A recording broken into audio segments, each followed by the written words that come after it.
Every age is said to have its genius. The 18th century is often called the age of philosophy. The 19th century is the age of the novel. But our own age is undoubtedly an age of the image. Other periods had images, of course, but in the last 100 years or so, we made more images than ever before. And they have changed not just what we see, but how we see. This was an era that rewrote the rules of image making, beaming pictures into our homes. This is the BBC television station at Alexandra Palace. Manipulating them. Making the impossible visible.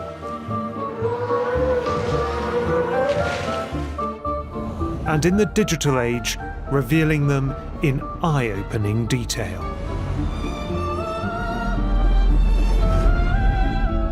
In these programs, I want to ask a series of questions. Why do images give us such pleasure? How do we make sense of them? Where do they get their power? And ultimately, can we trust them?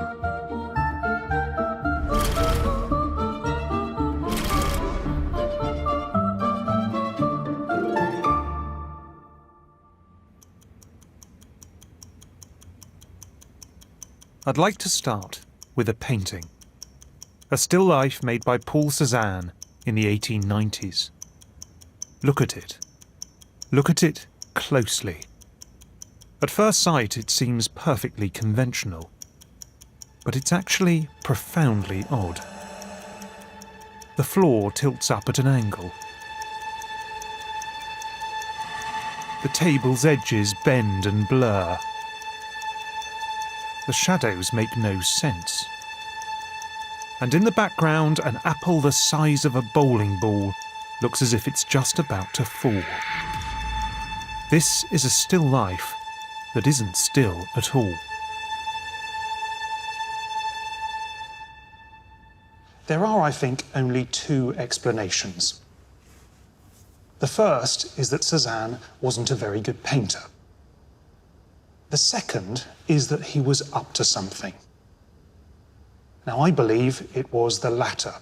I think Cézanne was trying to represent something that few had even attempted before. He wasn't only painting 2 dimensions or even 3 dimensions. He was trying to represent the 4th dimension, time. After all, in the time it took him to paint these objects, his head moved, the light shifted. He walked around the objects and saw them from different angles. Cézanne had seen, even in this, in the stillest thing he could think of, a world in perpetual motion. I see Cézanne's clumsy masterpiece as the beginning of a new visual age. An era of unprecedented speed and change, where traditions expired, certainties dissolved, and solid ground seemed to crumble beneath one's feet. What was an image maker to do? Some, like Cézanne, overturned an old medium. I don't know if I should do this, but I'm going to just do it anyway. But others invented a new one.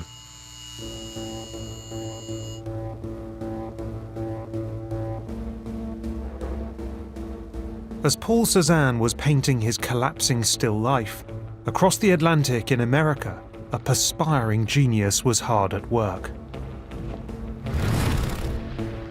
In the 1890s, Thomas Edison was also trying to capture time and movement in still images.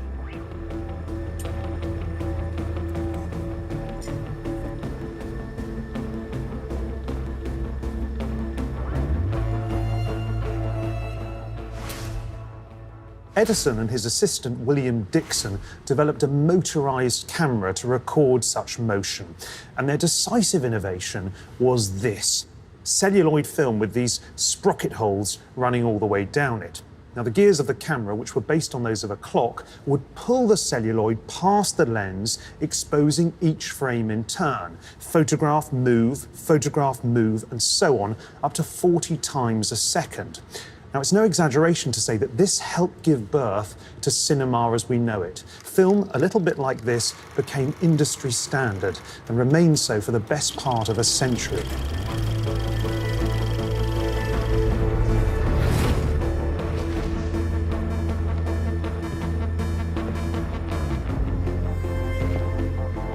Watched back in one of Edison's kinetoscopes, the celluloid created the illusion that the photographs were moving. We may not be impressed by these grainy tableaux, but early audiences were.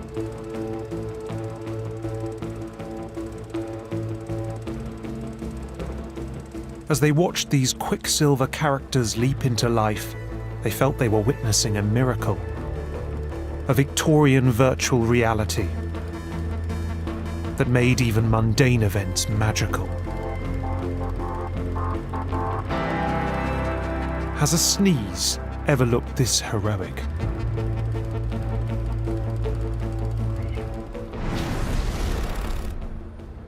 In some respects, Edison was doing the same thing as Paul Cézanne. Both of them were trying to capture time and movement through images. But while Cézanne was attempting to compress the experience of elapsing time into a single painted image, Edison was using many different images, dozens in fact every second.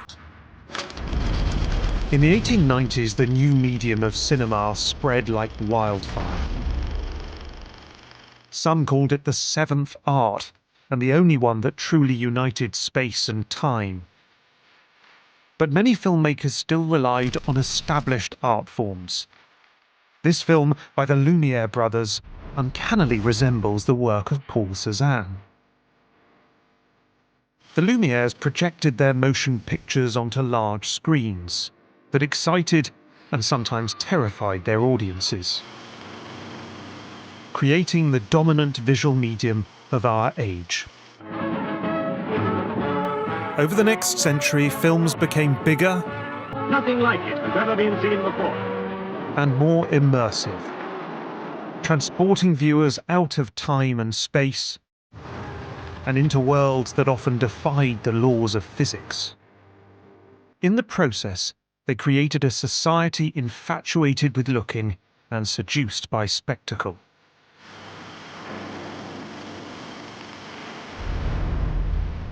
But in this pathologically visual age, the public weren't only watching pictures. One of the defining features of our age is the democratization of image making. Modern technology has made it possible for pretty much everyone to make their own photographs and even their own videos. Cézanne and Edison's lifetime, when an American company called Kodak released a new product.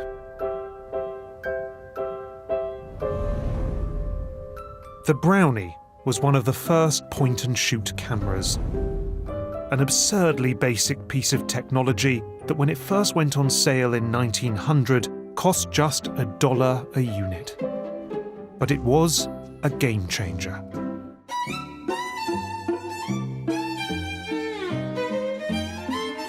Cheap, portable and easy to use, the Brownie brought photography to millions and changed it in the process, as those stiff, stern portraits of the Victorian era were superseded by informal snapshots of people looking relaxed, even happy.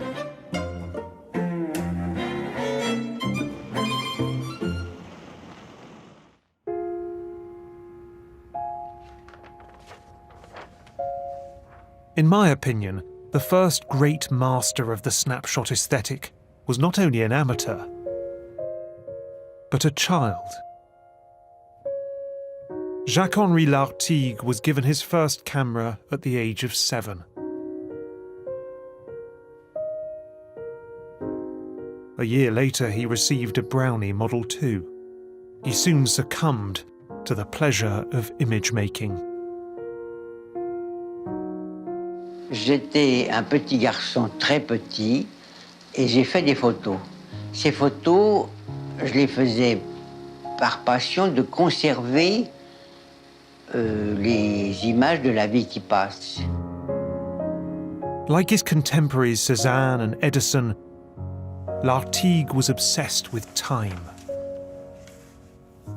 C'est plus qu'une aide-mémoire, c'est comme une espèce de manie d'attraper le temps qui passe.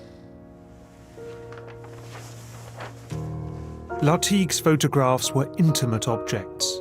He kept them in private albums, which weren't discovered until the 1960s. Photographs aren't only images.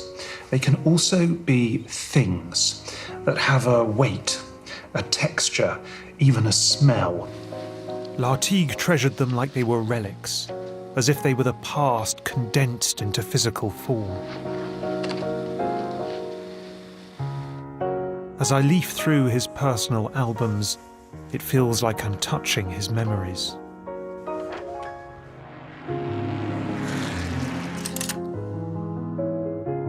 Lartigue fell in love with the velocity of modernity.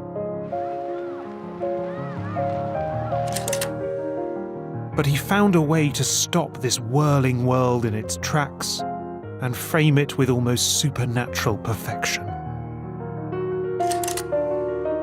The attenuated shadow of a tennis player. The eternal space between beach and ball.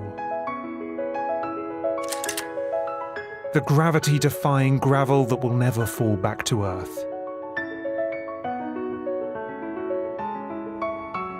Every one of Lartigue's photographs is a monochrome miracle, a reminder of the beauty that hides in plain sight.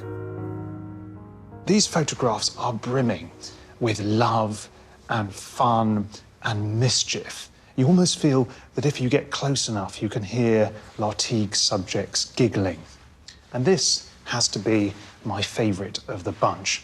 Lartigue took it in 1904 in his parents' house in Paris, and it's a self-portrait. It shows Lartigue himself sitting in the bath. He floated his little camera on a board in the water, set the focus and exposure, and then apparently asked his mother to come in and press the shutter release. But for me, the best thing about this photograph is his face. We are looking at a new kind of image maker and a new kind of image.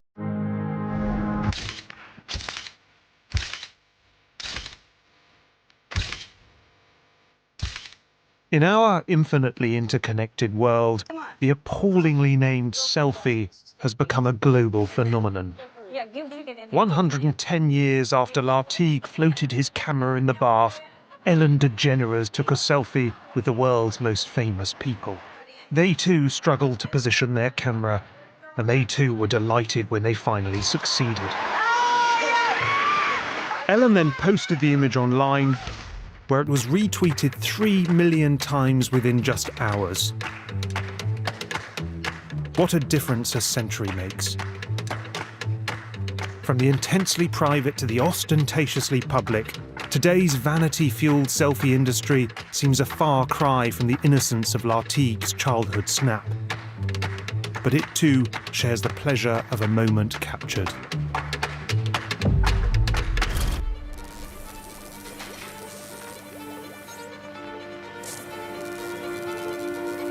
Revolutions tend to come in clusters.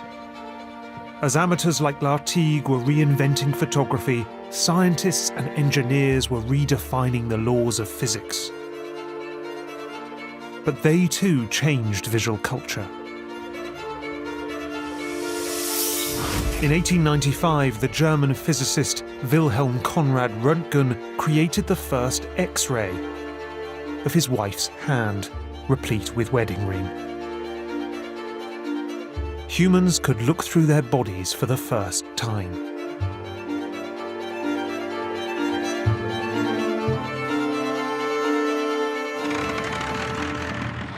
In 1903, Orville and Wilbur Wright achieved the first engine-powered flight.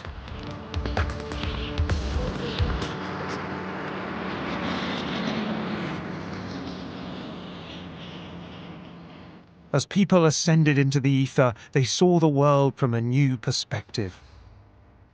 Three-dimensional space collapsed before their eyes, making the world more abstract than ever before.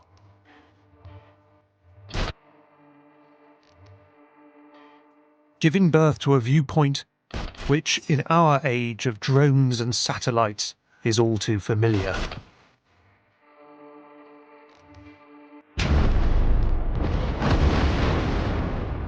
But the most fundamental breakthrough came in 1905 with Albert Einstein's special theory of relativity. Before Einstein, most people understood the world as having three spatial dimensions, with time being entirely separate and unchanging. Einstein, however, argued that everything was related to and relative to everything else. So space could be bent by mass, light could be bent by space, time could be stretched by gravity, and if you moved exceptionally fast, you could even slow down time. In Einstein's formulation, space and time were woven together into a four-dimensional matrix often known as space-time.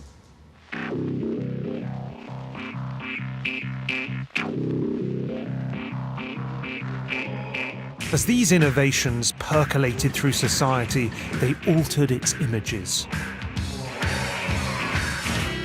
From about 1908, Pablo Picasso and Georges Braque, who compared themselves to the Flying Wright brothers, began painting landscapes from what looks like an aviator's perspective.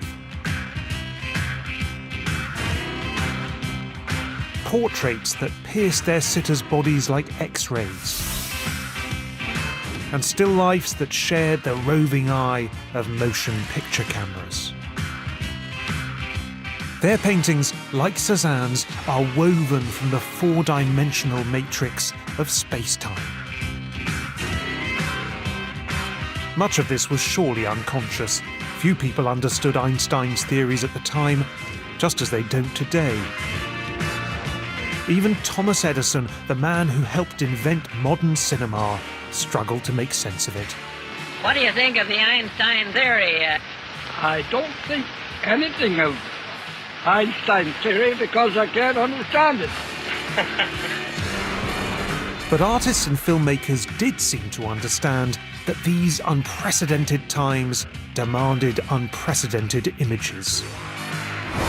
And the most rhapsodic apostle of modernity came not from France or Britain or the United States, but from Italy. Filippo Tommaso Marinetti was a poet, propagandist and motor mouth who called himself the caffeine of Europe. In 1909, he published his Futurist Manifesto.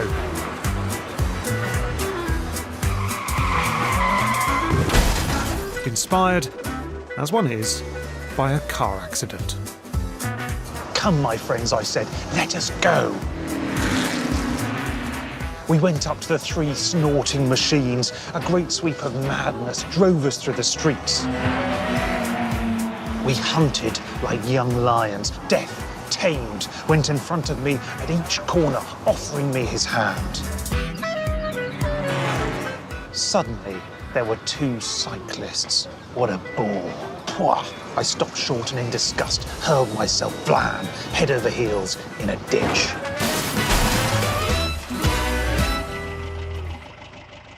Marinetti claimed that that car crash kick-started a new cultural movement, one that rejected the past and all its traditions, embraced danger in all its forms, and celebrated a new kind of beauty, the beauty of speed.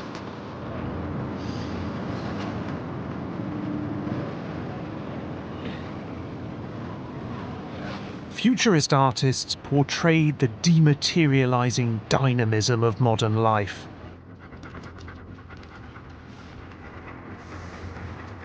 A dachshund being walked in the street. A musician's hand dancing across his violin.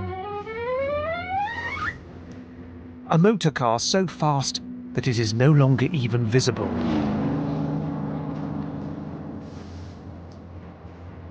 But perhaps the preeminent futurist masterpiece is this: Unique Forms of Continuity in Space by Umberto Boccioni. It's one of the oldest ideas in all of sculpture, the full-length, freestanding male figure. But here, that figure is striding so powerfully and so quickly that it dissolves into a blur of limbs. The muscles become like the pistons on a great machine. The wind turns the flapping clothes into flames. The result is a kind of bionic person. One part flesh, one part metal, one part human, one part projectile. This piece is essentially four-dimensional. It illustrates the way that time and space and matter collide with each other, the way that a moving figure hacks its way through its surroundings. It is an embodiment of a brave new world, a world that was marching towards a more dynamic and exhilarating future.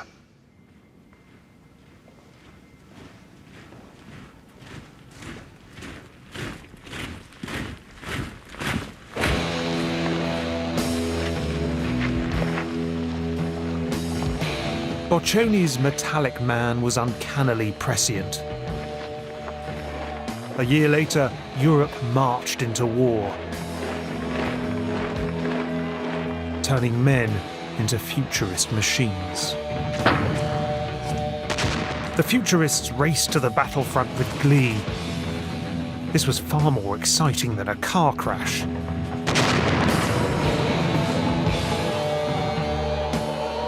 But not all of them returned. In August 1916, Umberto Boccioni was thrown from his horse during a cavalry exercise and trampled to death. He was 33 years old.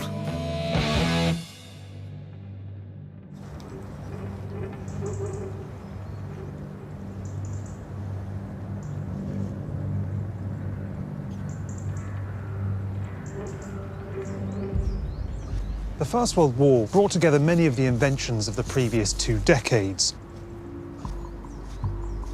There were planes flying back and forth over the battlefields. There were speeding motor cars behind the lines. There were periscopes and telescopes and surveillance towers and reconnaissance patrols. And there were portable cameras. Many soldiers went to war with box brownies in their possession. I think our image of that war was profoundly shaped by a photographer most people haven't heard of.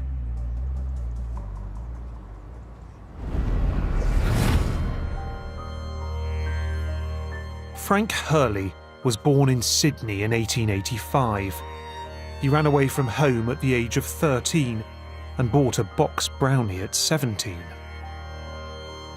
I had spent my teenage life in the steelworks. I was a good mechanic, and I had turned my hobby, photography, into my profession.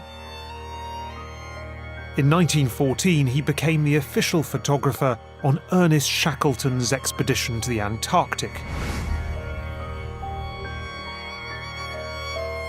taking pictures so vivid that they almost bring on frostbite.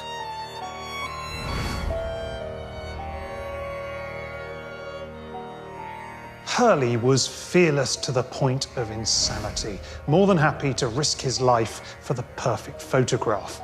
He was also a crude, rude, and violent character. He is Australian, wrote one of his British colleagues. Very Australian. He finally made it to the Western Front in 1917, where he took a series of unforgettable photographs. But he found it so difficult to capture the actual fighting that occasionally he took some liberties.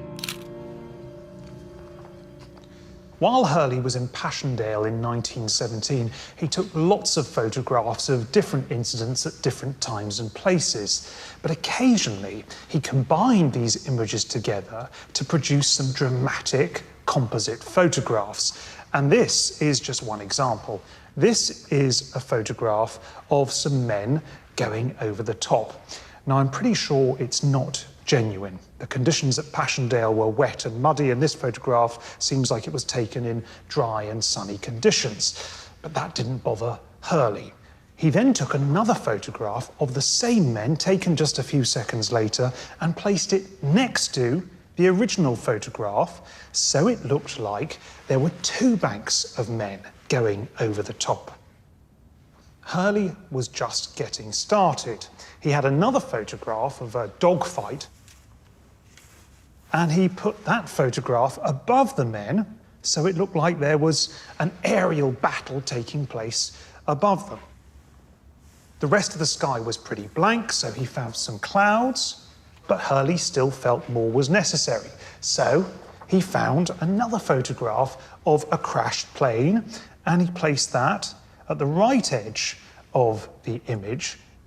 It's looking pretty dramatic, but Hurley was going to add some more explosions because more explosions are always exciting, and he placed those right here in the middle of the picture. So it looked like these men were in the middle of an absolutely tumultuous battle, when of course all of it was a fantasy.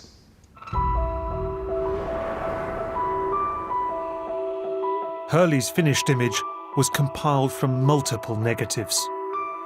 But for him, this was a lie that told a bigger truth about the drama and tragedy of war.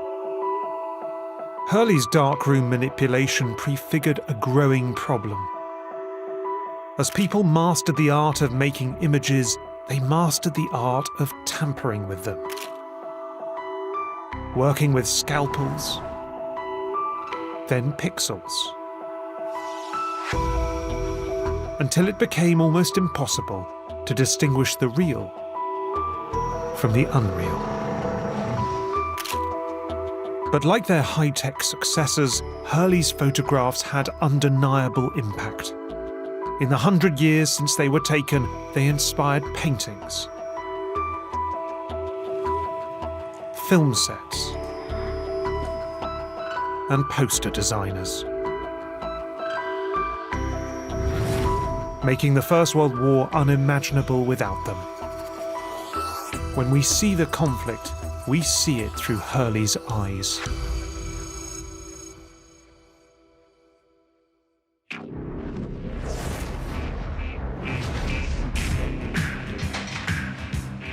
When the war finally ended, Europe's scientists got back to work. On the 6th of November 1919, a group of them hurried to Burlington House in London. They had come to hear the findings of a major expedition led by the British astronomer Arthur Eddington. Eddington was convinced that Einstein's theory of relativity was correct, and on the 29th of May he had travelled to a remote West African island to prove it, by photographing a complete solar eclipse. Einstein had predicted that a massive object like the Sun would bend space and therefore light. If Einstein was wrong, the eclipse wouldn't change the position of the stars around the Sun.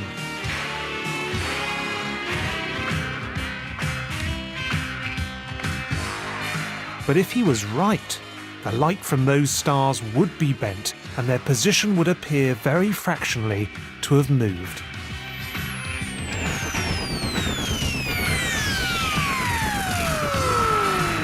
The Royal Astronomical Society owns some early copies of Eddington's original photographs, positive images printed onto glass plates.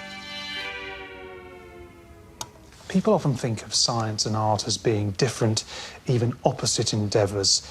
But this photograph is among the most artful I've seen in a long, long time. It has a simplicity and a clarity that is just exquisite, and it repays close inspection. Down here there is a huge solar prominence, perhaps 300,000 or 400,000 kilometres long, that has been captured at the very moment it leaps off the surface of the Sun. It is almost like a Lartigue freeze frame, only on cosmic scale. But its scientific value far outweighs its aesthetic value. You can just make out, in the darkness of space, some stars. Now, Eddington and his team compared the position of those spots of light with another photograph of the same spot without the sun, and they found that they had indeed been bent by just a few thousandths of a degree by the gravitational force of the sun. And in doing so, they helped confirm that Einstein's theory of relativity was correct. These photographs catapulted Einstein to fame, and his own photo emblazoned the front pages of newspapers all over the world. It did so in part thanks to another crucial innovation in visual culture.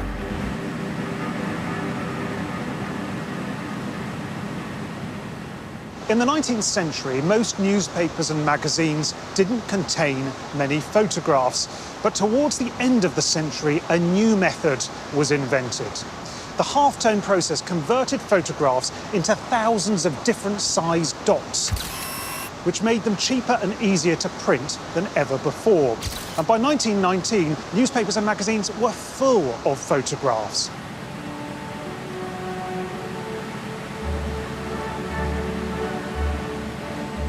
The halftone process transformed the fabric of people's lives, bringing countless images into the public's homes and hands every single day, fueling their voracious visual appetites.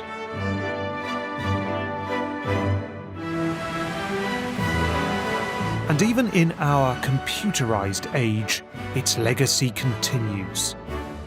Those half-tone dots being the prototype for digital pixels. Back in 1919, the half-tone process splashed Einstein's face across the front page of a prominent German newspaper that was read by many Berliners. None was more impressed than a young artist called Hannah Höch. In 1919, Höch was working at the largest publishing house in Berlin, the very firm that published that famous portrait of Einstein. She couldn't fail to be inspired by the imagery around her. In 1918, she started to leaf through the many publications that were lying around her office and cut out any image that interested her. She would then stick them next to other images to create striking, amusing, unsettling juxtapositions. And she called her method photomontage.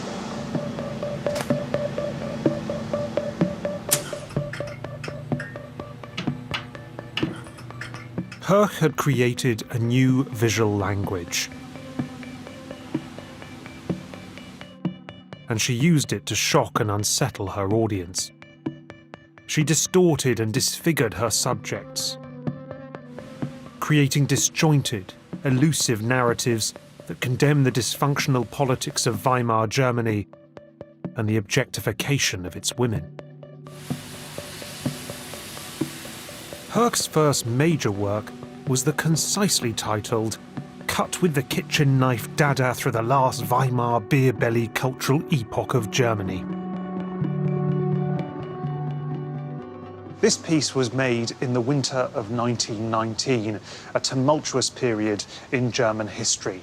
There was inflation, there were food shortages, there were recriminations and assassinations, there were communist uprisings and nationalist uprisings. It was, quite frankly, chaos. And so too is this image. And at first sight, it is so busy and so complicated that it doesn't make any sense at all. But there was method in this madness.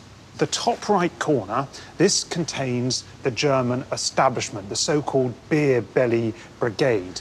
And at the heart of that zone is the heart of the establishment, the Kaiser himself, Kaiser Wilhelm II, whose right eye has been replaced with a baby and whose moustache has become the legs of a wrestler.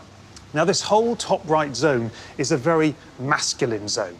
There are government ministers, there are top hats and bowler hats, there are machines and cogs and wheels.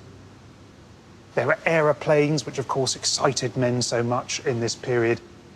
And there are, of course, guns. I see this zone as a searing indictment of masculinity, saying, men, you got us into this mess. Then, if we travel to the bottom half of the image, we see the female side of the story. So down here, this is a map of all the countries in Europe who had already given women the vote or were about to give women the vote. Germany had done it that very year in 1919. And just at the top left of it is a small, almost invisible, faded black and white photograph of Hannah herself.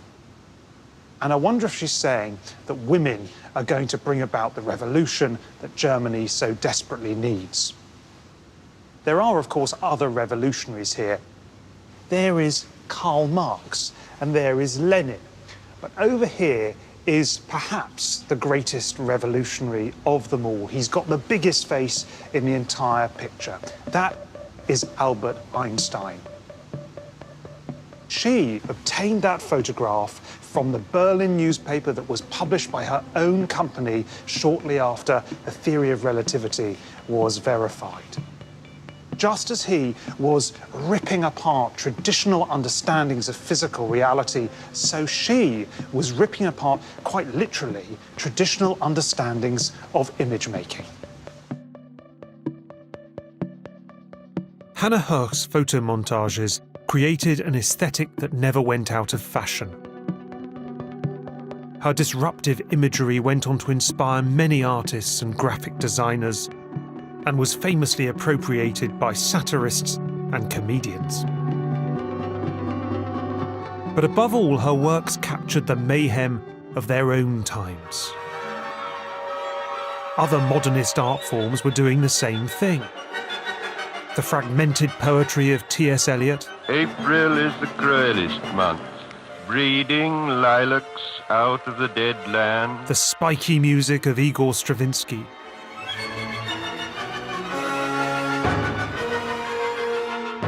and the frenetic films of Sergei Eisenstein. All of them characterized by confusion, rupture, and discontinuity.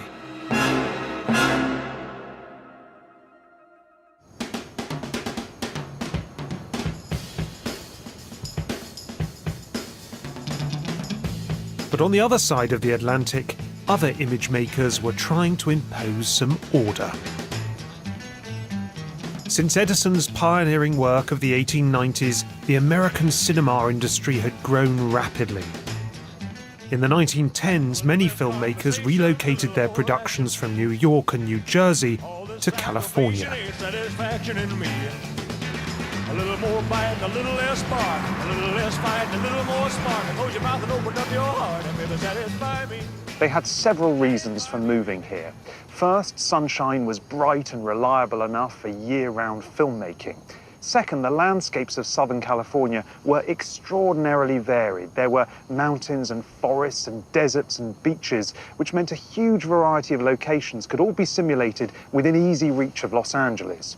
Third, land was cheap, so vast studio complexes could be built much more affordably than on the East Coast. And fourth, this was pretty much as far away as they could get from Thomas Edison's lawyers, who were hunting down anyone who infringed his patents. By the end of the war, American filmmakers led the world and created a profoundly influential style. Cinema, remember, was still a novel art form where time and space could be manipulated through editing. For audiences more used to theatre, this intercutting of different shots could be confusing.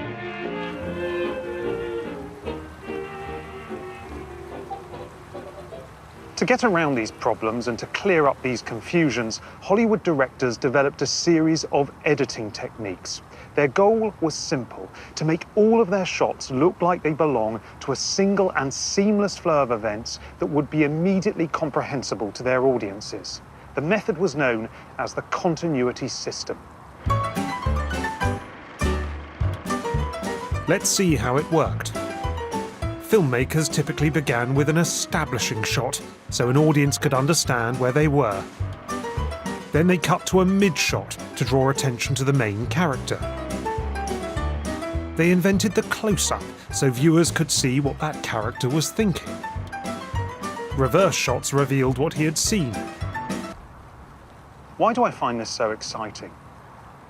Well, it's because these pioneering filmmakers were constructing from scratch an entirely new visual language, a visual style as fundamental as Renaissance perspective, a style so slick and so flawless that we don't even notice it.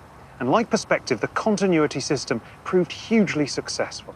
Pretty much every film of the last 100 years, and indeed every sequence in this programme, obeys its rules.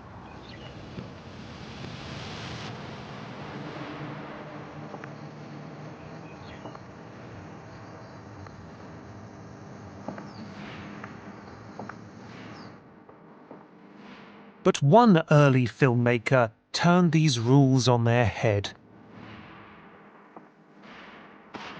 His name was Joseph Frank Keaton. Buster Keaton was born in Kansas in 1895, the same year as cinema, as X-rays, as Paul Cézanne's collapsing still life. His parents were vaudeville entertainers, and at a young age he became part of their act. The show climaxed with some child abuse. Keaton's father became so angry with his son that he picked him up and threw him across the stage so violently that some audience members even called the police. I've been in this town so long that back in the city I've been taken for a loss. After briefly serving in the First World War, Keaton entered the film business. By the early 1920s, he was making his own films, where he mastered his deadpan expression and the art of almost entirely visual comedy.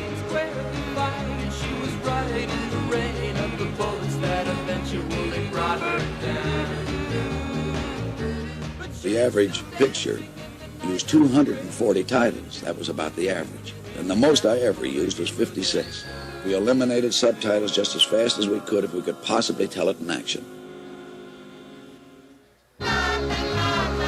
His notorious stunts were often performed at great personal risk.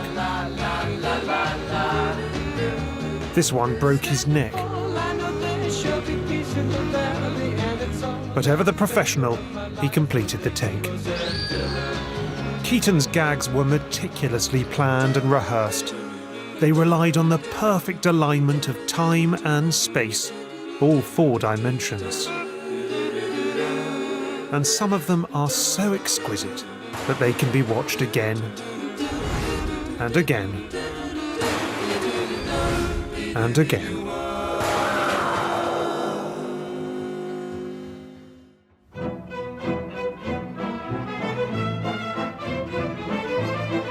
Keaton's finest film, in my view, is Sherlock Jr., made in 1924. Keaton plays a movie-loving cinema projectionist who yearns to be a detective like those on the silver screen. One evening he is projecting a film. But before long he falls asleep. And into a dream.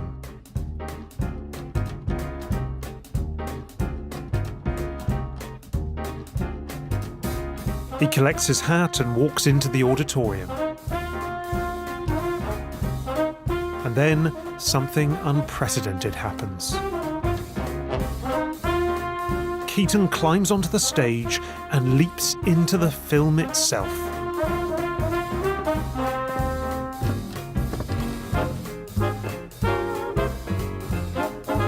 What happens next is breathtakingly original.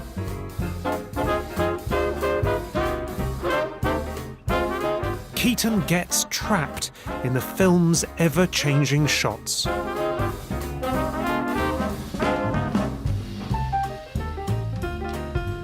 He has become like Umberto Boccioni's futurist sculpture, a unique form of continuity in space.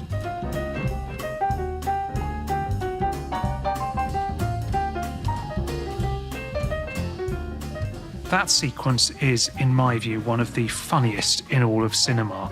It's also one of the cleverest in the way that it subverts the continuity system. editing was supposed to stitch together time and space so that films made sense. But Keaton is using editing to unravel time and space, and so to expose the illusion that is filmmaking.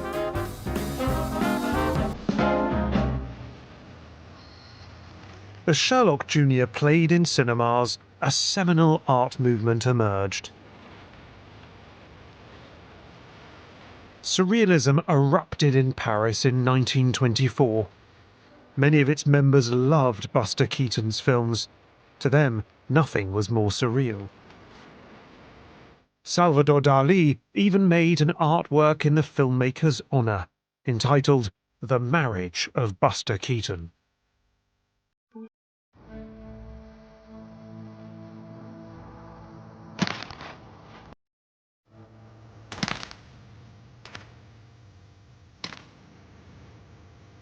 Like Keaton, Dali tinkered with time and space. He experimented with double images, treble images, mirror images. Using traditional techniques to upend the laws of nature.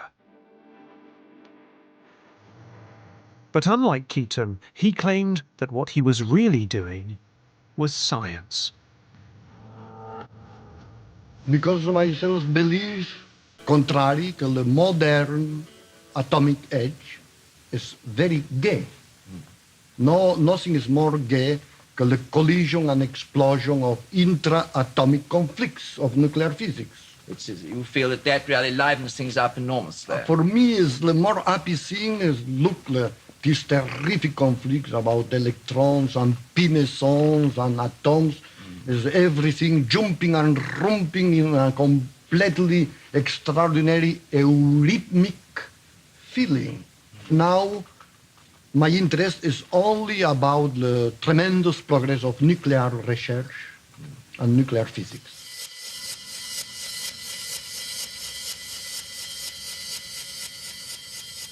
Dali's scientific interests may feature in arguably his most celebrated painting, The Persistence of Memory, made in 1931. You've probably all seen this picture before. It's one of the most recognisable images of the 20th century. Now, like all of Salvador Dali's paintings, it is a technical tour de force. Just look at the way he has painted the crepuscular light on the cliffs in the background. I don't think you'll see a finer passage of painting in modern art. It really is like looking at an old master painting, though admittedly one that's gone somewhat awry. The picture, however, is most famous for its clocks. There are 4 of them. One of them is covered in ants, and the other 3 have, it seems, melted in the intense desert sun and are now drooping rather forlornly over whatever it is they're resting on. Now, Dali claimed that his inspiration for this unforgettable motif came from watching camembert melting in the heat. So what does it mean? Well, it could depict a dream, it could be a technical exercise, it could simply be Dali's attempt to represent a hard, rigid material like metal as though it's soft. Or it could have been inspired by science, perhaps even Albert Einstein. After all, this painting represents the new relativistic vision of time, not permanent and mechanical and unchanging, but endlessly stretchy. Remember, Einstein argued that time could be bent by heavy gravitational forces like the sun. Well, that is exactly what's happening here. The sun is quite literally bending time.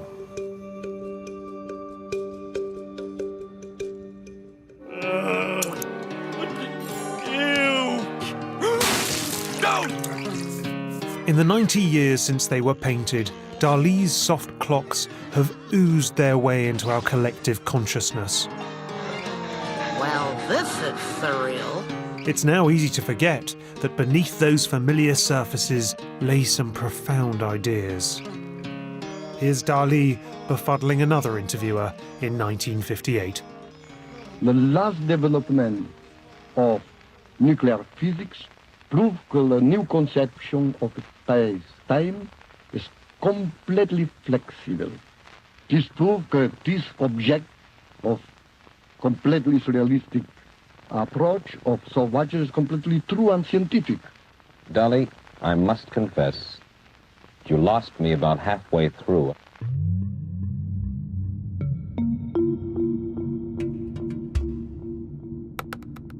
Salvador Dali may have been fascinated by Albert Einstein, but he admired another scientist just as dearly.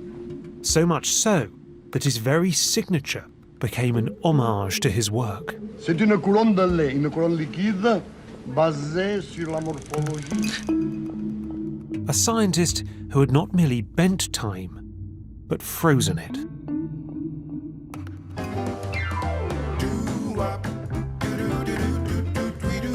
Introducing Dr. Harold E. Edgerton of the Massachusetts Institute of Technology. Harold Edgerton was an American professor of engineering who in the 1920s began experimenting with strobe lights. This is a stroboscope, or strobe. It is essentially just a flashing light, but you can adjust how quickly it flashes. Now, the extraordinary thing about strobes is they have this ability to distort time. Well, sort of. If you direct this at a very fast-moving object, it will make that object appear to slow down or even stop. When you direct this light on a fan and synchronize the light flashes to the revolutions of the fan, the blades appear to be stationary. Edgerton first employed stroboscopes to study the motion of engines, but in the 1930s he started using them to make images. Synchronizing his strobe with a still camera, he produced high-speed photography exceeding anything at the time.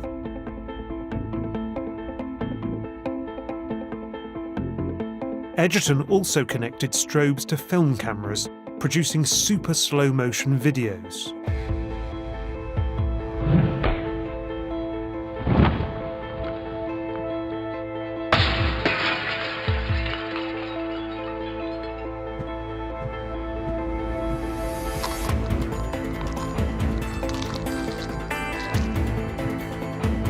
Edgerton went on to make a series of staggering images.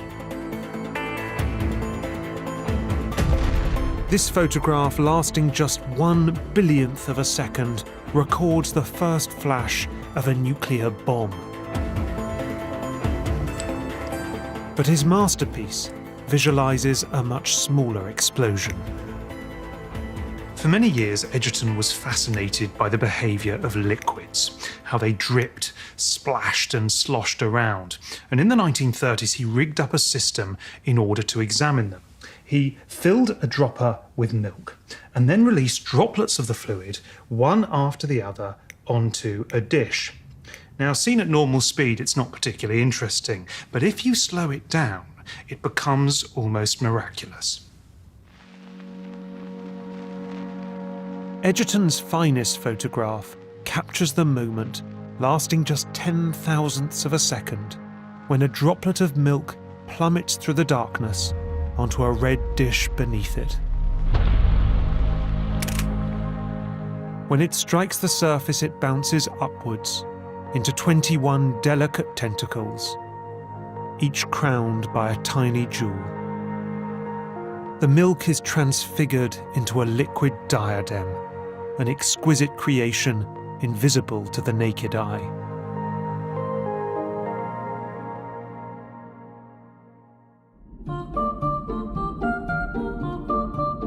Nowadays, we all use images to penetrate the mysteries of time and space. We can see billions of light years away. We can look down on our own planet from a God's eye perspective. We can peer inside our bodies and spy on our own children before they're even born.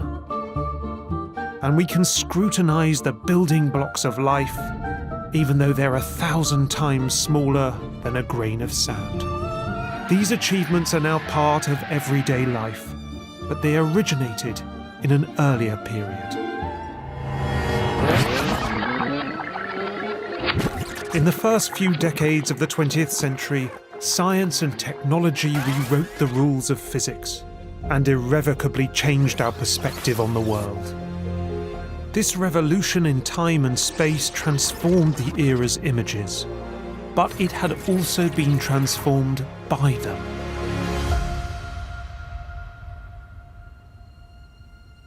What do Paul Cézanne, Buster Keaton and Harold Edgerton have in common? Well, all of them ripped apart traditional modes of image making in order to chronicle a world that was changing at an unprecedented pace. In the process, they helped write a new visual language, changing not just what people saw, but how they saw. And this would just be the beginning. As the century unfolded and its stakes grew ever higher, images became even more powerful, used to influence, control, and even alter society.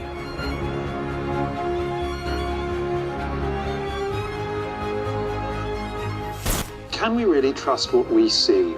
Explore the technology behind deepfake image manipulation and discover the cultural significance of the lens throughout history. Go to bbc.co.uk/Age of the Image and follow the links to the Open University. Tomorrow at 9, history's biggest fibs, Lucy Worsley on Queen Anne, the scandalous life recounted in the recent film The Favourite. Now, rising religious extremism has led to death sentences for blasphemy. A brand new Storyville reports from Pakistan. The accused, damned or devoted. Next.